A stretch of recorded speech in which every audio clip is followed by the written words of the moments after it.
ये न्यायिक प्रक्रिया है। ट्रायल कोर्ट में खारिज होता है, लोग हाई कोर्ट मूव करते हैं, हाई कोर्ट में खारिज होता है तो लोग सुप्रीम कोर्ट मूव करते हैं। वो पूरा जुडिशियल जो आर्किटेक्चर है उसके अंदर ये व्यवस्थाएं, और मुझे उम्मीद है कि बहुत जल्दी सारी चीज़ें साफ हो जाएंगी। न सिर्फ अरविंद केजरीवाल जी बल्कि हेमंत सोरेन जी और तमाम लोग जिनको इन लोगों ने ईडी, आईटी, सीबीआई, ये क्यों कहें, अलग अलग अपने आनुषंगिक संगठन के माध्यम से भाजपा ने जो किया है ना, वो पूरी की पूरी राजनीति धराशायी हो जाएगी। मैंने कहा ना कि ये पूरा एक जुडिशियल आर्किटेक्चर का मामला है कि जहां अगर आपको एक जगह रिलीफ नहीं मिलती है तो आप दूसरे जगह मूव करते हैं विद द होप कि ये चीज़ें बेहतर होंगी।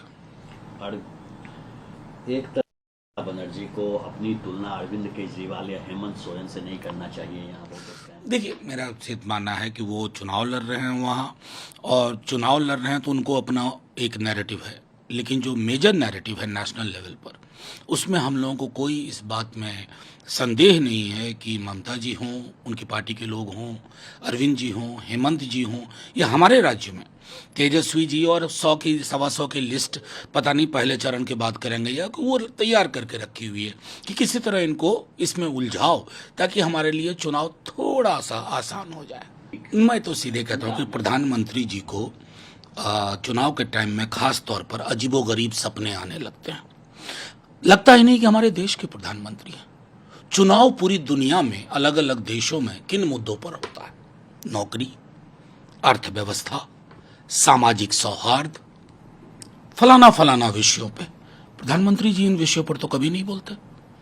बिहार में नौकरी मतलब तेजस्वी है, वहां जाके नौकरी बारे में बोलते नहीं, जानते हैं कि नौकरी बोलूंगा तो वोट तेजस्वी को जाएगा, तो उनको यही आता है। अच्छा, ये बात बताइए, मैं तो सीधे प्रधानमंत्री जी से पूछूंगा, 25 लाख का हेल्थ कवर मुस्लिम लीग होना है? अग्निवीर समाप्त करके स्थायी नियुक्ति का दरस्ता खोलना, यह मुस्लिम लीग होना है?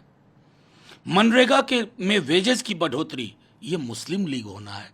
प्रधानमंत्री जी, अजीबोगरीब सपने देखना बंद करिए, और जो स्क्रिप्ट राइटर हैं आपके, उनको सख्ती से उनके साथ पेश आइए। नुकसान करना है आपका।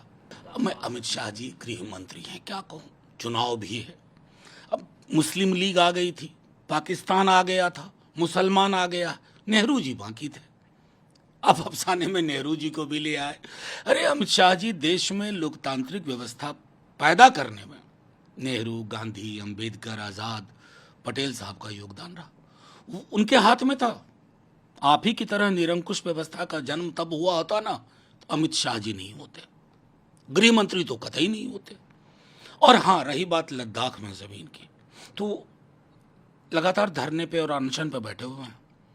आपके अपने लोग क्या बोल रहे हैं? छोड़िए छोड़िए, सुब्रमण्यम स्वामी तो आप ही की पार्टी के हैं ना, वो क्या कह रहे हैं? तो रेटोरिक में ऐसा ना चले जाइए ना कि इतिहास भी शर्मिंदा हो जाए। आइए, बिहार गृह मंत्री है कोई भी व्यक्ति, आप तो गृह मंत्री है, कोई भी व्यक्ति कहीं आ जा सकता है, लेकिन हाँ, बिहार का नैरेटिव है नौकरी, नौकरी मतलब तेजस्वी। बिहार का नैरेटिव है सामाजिक सौहार्द। बिहार का नैरेटिव है महंगाई पे अंकुश।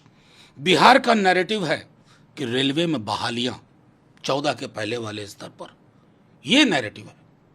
आप वहां जाकर के डुम डुम डुम डुम कुछ भी बोल दीजिएगा, नहीं चलेगा।